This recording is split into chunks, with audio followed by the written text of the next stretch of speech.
kalipat. Ora ana sing bisa dadi pepalang. Angkut kuping dari kali kawan kami kok. Ayo Tamiro.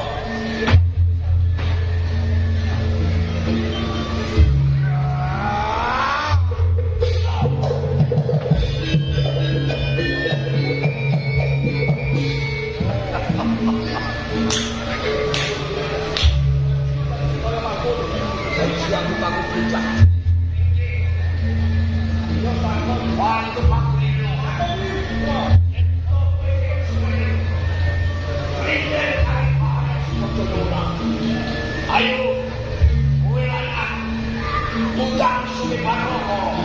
Sisa digawe gampang. Ora kamu dalam dino tasing gelake. Contake adu karo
Ojo penunggu wis kuwi penungguan.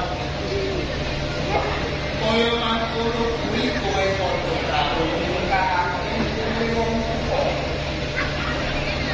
Perko swargane wong tuwa kae nyawang anak-anake padha tuwa. Lagi kowe sakloron padha rencana tak sira. Apa koyo mangkono kuwi ora kaya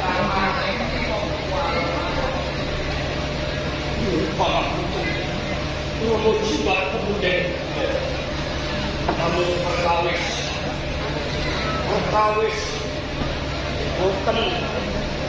boten nolak batis dengan berromo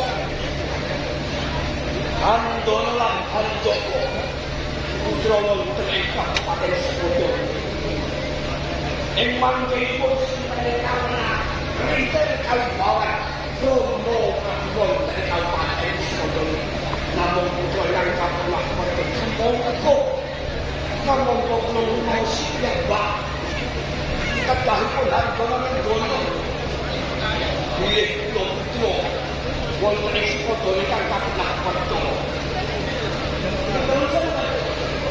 kemolan saya kudune mendono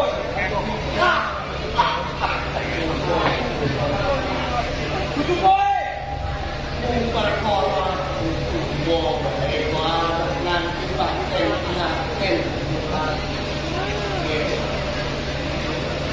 satriya diarani satya apa bukan satya buntel karena satya sing satya itu kumaran Ratu Bendoro ya Ratu Sesembarang lan Gusti Kamu Menongolo mungkin belum marang sapa wae kang berarti nambahan kasih Ngomong perlu satrio ibu itu tidak adil orang beda adil derajat pangkat nanging adil kang derajat jika menangkap hubungan adil mau sowan-sowan piturut derajat dan pungkasan sabila